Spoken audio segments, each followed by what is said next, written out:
दोस्तों, स्वागत है आपका उज्जवल लर्निंग पॉइंट्स में।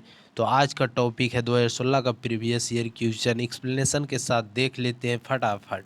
तो चलिए, पहला क्वेश्चन पूछ रहा है, पी आघूर्ण वाला एक द्विध्रुव ई तीव्रता वाले विद्युतीय क्षेत्र में रखा जाए तो उस पर लगने वाला टॉर्क क्या होगा।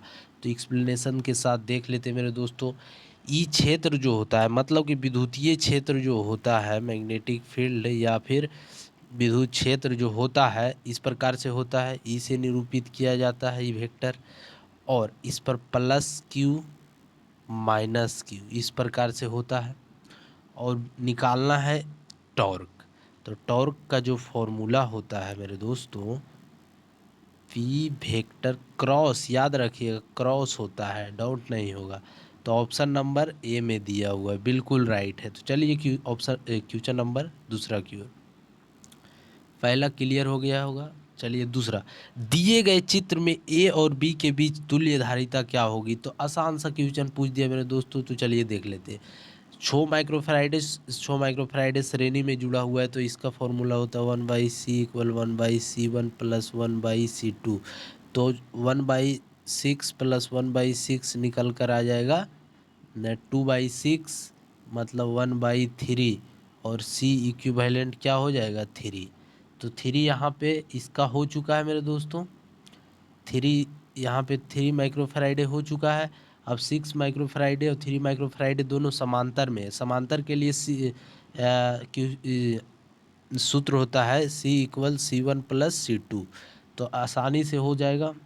C1 + C2 मतलब 3 माइक्रोफैराडे प्लस 6 माइक्रोफैराडे, तो हो जाएगा 9 माइक्रोफैराडे। 9 माइक्रोफैराडे आपका दिया हुआ है ऑप्शन नंबर सी में। तो चलिए ऑप्शन नंबर सी लगा देते हैं। अब क्वेश्चन नंबर तीसरा की ओर बढ़ते हैं। विद्युत परिपथ की शक्ति क्या होती है। तो इसका बहुत सारा फॉर्मूला होता है, लेकिन यहाँ पे जो सटीक बैठ रहा है वो है V²/R। तो चलिए अब क्वेश्चन नंबर 4 की ओर बढ़ते हैं। चुंबकीय क्षेत्र की बीमा होती है। चुंबकीय क्षेत्र की बीमा क्या होती है। तो सबसे पहले चुंबकीय क्षेत्र का फॉर्मूला हम लोगों को निकालना आना चाहिए। तो दिया हुआ क्या, F इक्वल जो होता है बल का QVB साइन थीटा होता है।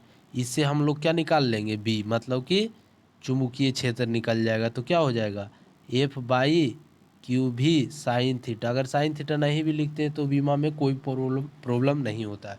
तो F का बीमा क्या होता है, ML T−2 होता है, और नीचे Q भी है। तो Q का क्या होता है, A × T होता है, ठीक है। और V का तो आप लोग जानते ही होंगे क्या होता है, V का आप लोग जानते हैं LT−1 होता है, बिल्कुल राइट होता है। तो हम लोग कर क्या लेंगे, L से L खत्म, T−1 वो यहाँ है, ऊपर जाएगा तो क्या हो जाएगा T3 हो जाएगा। अब तो यहाँ से तो T−2 है, तो T−2 है, ऊपर जाएगा ये ख़त्म हो जाएगा, बिल्कुल राइट हो जाएगा। तो ऑप्शन क्या हो जाएगा, M, A या I लिख सकते हैं। A शून्य, T से T तो ख़त्म हो चुका है, इन्वर्स 2 ये होगा, और L शून्य होगा। तो ऑप्शन नंबर कौन सा टिक बैठ रहा है मेरे दोस्तों, A के जगह I शून्य है। A में देखिए, गौर से देखिए, I−1 दिया हुआ है, ए शून्य नहीं होगा, I−1 होगा, क्योंकि ए ऊपर जाएगा, बिल्कुल राइट है। I−1 और एल तो कुछ नहीं है, तो एल शून्य लिख सकते हैं, लिखा हुआ है T−2। तो ऑप्शन नंबर ए बिल्कुल राइट हो जाएगा। कोई भी संकोच हो तो कमेंट बॉक्स में लिख दें मेरे दोस्तों। चलिए क्वेश्चन नंबर 5 की ओर बढ़ते हैं। लेंज का नियम संबद्ध है। तो ये तो प्रीवियस ईयर क्वेश्चन पीछे वाला में पूछा हुआ है, 2015 में शायद पूछा हुआ था। तो ये ऊर्जा का है मेरे दोस्तों। चलिए, और क्वेश्चन नंबर छठा की ओर बढ़ते हैं। बोल रहा है LR परिपथ का शक्ति गुणांक क्या होता है। एल आर परिपथ का शक्ति गुणांक क्या होता है मेरे दोस्तों। तो ये आप लोगों को पता होगा, ऑप्शन नंबर बी इसका बिल्कुल राइट है, R/R² प्लस W² का अंडर रूट, ये निकलता है बहुत आसानी से। और क्वेश्चन नंबर 7वां, जब चुंबकीय क्षेत्र की तीव्रता को चौगुना बढ़ा दिया जाता है तो लटकती हुई चुंबकीय सुई का आवर्तकाल क्या होता है। जब इसका तीव्रता को चौगुना बढ़ा देंगे तो सुई का आवर्त काल होता है दोगुना हो जाता है मेरे दोस्तों। अब चलिए क्वेश्चन नंबर 8 की ओर देख लेते हैं। खगोलीय दूरदर्शक में अंतिम प्रतिबिंब होता है। अंतिम प्रतिबिंब प्रीवियस ईयर क्वेश्चन पूछा हुआ है, एक्सप्लेनेशन के साथ बताया हुआ है, काल्पनिक और उल्टा मेरे दोस्तों। चलिए अब क्वेश्चन नंबर 9 की ओर बढ़ते हैं। बीटा किरणें विक्षेपित होती है, तो बीटा किरणें विक्षेपित कब होती है? बीटा किरणें विक्षेपित कब होती है मेरे दोस्तों? सोचिए, आप लोगों को याद आ रहा होगा। तो चुंबकीय एवं विद्युतीय क्षेत्र दोनों में होता है, गुरुत्वाकर्षण क्षेत्र में नहीं होता, केवल विद्युतीय क्षेत्र में नहीं, केवल चुंबकीय क्षेत्र में नहीं होगा। इसका ऑप्शन नंबर डी बिल्कुल राइट है। तो चलिए क्वेश्चन नंबर 10 की ओर बढ़ते हैं। नॉर गेट के लिए बुलियन व्यंजन क्या है? नॉर गेट के लिए बुलियन व्यंजन क्या है? तो चलिए एक्सप्लेनेशन के साथ देख लेते हैं। नॉर गेट का पूछा है, तो नॉर मतलब एक ठो नॉट नॉट नोट प्लस और गेट का है, और गेट का है।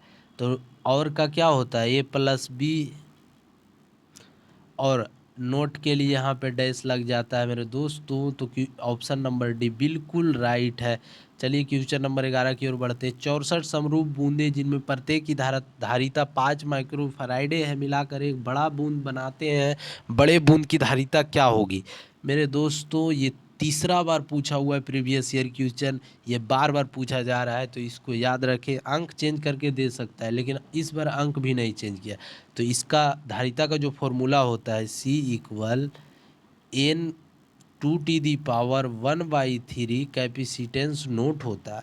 N दिया हुआ है 64 पर पावर 1/Q, मतलब कि घन निकालना है, और 5 माइक्रोफैराडे दिया हुआ है। तो इसका घन 4 का होता है, घन 64 और इंटू 5 माइक्रोफैराडे, 4 इंटू 5 करेंगे तो ऑप्शन नंबर डी बिल्कुल राइट, 20 हो जाएगा।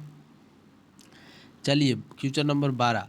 विद्युतीय परिपथ के किस बिंदु पर सभी धाराओं का बीजीय गणितीय योग होता है? क्या होगा मेरे दोस्तों? तो ये तो किरचॉफ्स लॉ आप लोग जानते होंगे, किरचॉफ्स का नियम है मेरे दोस्तों, याद रखें, या शून्य होता है। चलिए क्वेश्चन नंबर 13 की ओर बढ़ते हैं। विद्युत वाहक बल की विमा क्या होती है? मेरे दोस्तों विमा हमेशा पूछता है, इसको ध्यान में रखें। तो जो फॉर्मूला होता है इसका, विद्युत वाहक बल का, इलेक्ट्रिक मोटिव फोर्स का जो फॉर्मूला होता है, कार्य बाई आवेश होता है मेरे दोस्तों। और कार्य का तो आप लोग जानते होंगे, mL2T−2/Q का AT होता है मेरे दोस्तों। तो T से ऊपर जाएगा, T3 हो जाएगा।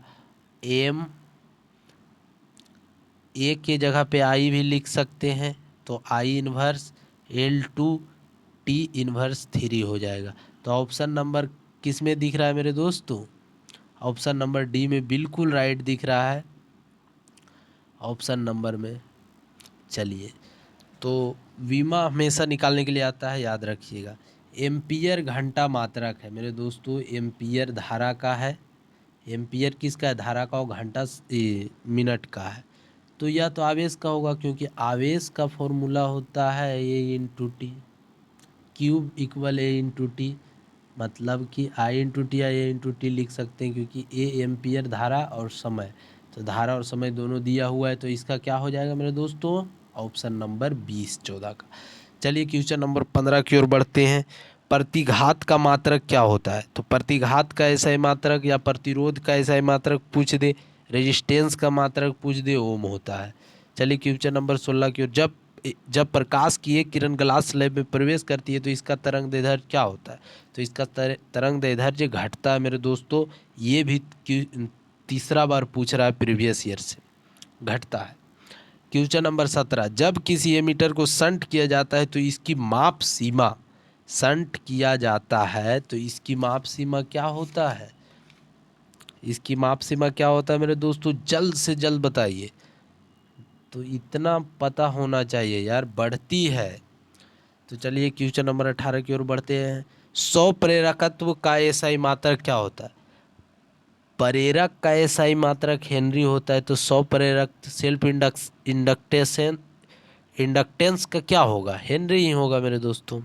चलिए क्वेश्चन नंबर 19, तप्त तार ए मीटर मापता है प्रत्यावर्ती धारा का। तप्त तार ए मीटर मापता है, एसी करंट का क्या मापता है? मूल औसत वर्ग धारा मापता है, मूल औसत वर्ग धारा मापता है। अब चलिए अब आ जाते हैं क्वेश्चन नंबर 20, किसी ऊंचाई ट्रांसफार्मर के प्राइमरी और सेकेंडरी में क्रमशः N1 और N2 लपेटे हैं, तब क्या होगा मेरे दोस्तों? तो चलिए देख लेते हैं अच्छा से इसका ट्रांसफार्मर का इसका बनावट भी देख लेते हैं, पूछा जाता है। तो इस प्रकार से इसका बनावट होता है, पहला में लपेट, फिर दूसरा में लपेट। तो लपेट ज़्यादा तो दूसरा वाला में होता है, N1 में कम होता है, N2 में। तो आपको तो पता लग गया होगा। ये होता है इनपुट, यहाँ से करंट आता है, और यहाँ पे होता है आउटपुट नीचे की ओर। तो आप लोग समझ गए होंगे। तो लपेटों की संख्या ज़्यादा होती है N2 में। तो ऑप्शन नंबर बी आपका बिल्कुल राइट है। चलिए क्वेश्चन नंबर 21, इलेक्ट्रॉन वोल्ट द्वारा मापा जाता है, ऊर्जा मापा जाता है, ई भी ऊर्जा मापा जाता है।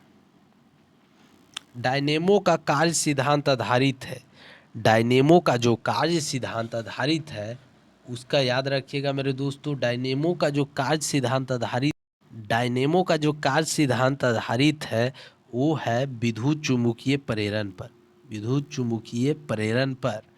चलिए अब क्वेश्चन नंबर 23 की ओर बढ़ते हैं। चुंबकीय आघूर्ण का एसआई मात्रक क्या होता है? चुंबकीय आघूर्ण का जो एसआई मात्रक क्या होता है? तो चलिए देख लेते हैं एक्सप्लेनेशन क्या होता है। चुंबक की दिशा कहाँ से कहाँ होता है? नॉर्थ टू साउथ होता है। और यहाँ पे मैग्नेटिक पोल स्ट्रेंथ पॉजिटिव और यहाँ पे निगेटिव होता है। ठीक है मेरे दोस्तों। और इसकी जो लंबाई होती है एल। और पूछ क्या रहा है मेरे दोस्तों? पूछ रहा है एसआई मात्रक। तो चुंबकीय प्रेरण का, चुंबकीय आघूर्ण, मैग्नेटिक डाइपोल का जो फॉर्मूला होता है magnetic pole strength into L, लंबाई होता है। तो इसका तो याद रखिएगा, जो मैग्नेटिक पोल स्ट्रेंथ का जो होता है बीमा होता है ए और एल हो जाएगा, क्योंकि ए एम फॉर्मूला होता है एम्पियर इंटू मीटर और इंटू एम, एम इसका हो जाएगा तो एल हो जाएगा AL2। जहाँ पे दिया हुआ है मार दीजिए, या एल के जगह एम लिखो, मात्रा पूछा है, सॉरी हम बीमा निकाल रहे हैं। तो एम स्क्वायर हो जाएगा, क्योंकि फॉर्मूला यहाँ एम और इसका तो आप जानते हैं मीटर में ही होगा, तो एम स्क्वायर हो जाएगा। तो चलिए ऑप्शन नंबर बी बिल्कुल राइट है, जो भी मारा है बिल्कुल राइट मारा है यहाँ पे। तो चलिए क्वेश्चन नंबर 24 की ओर बढ़ते हैं। ऑप्टिकल फाइबर किस सिद्धांत पर काम करता है? तो ऑप्टिकल फाइबर हो गया आपका, हीरा हो गया, ये सब किस चीज़ पर काम करता है? पूर्ण आंतरिक परिवर्तन पर काम करता है। जब माइक्रोस्कोप की नली की लंबाई बढ़ाई जाती है तब आवर्धन क्षमता बिल्कुल ही घटेगी, ध्यान में रखना मेरे दोस्तों।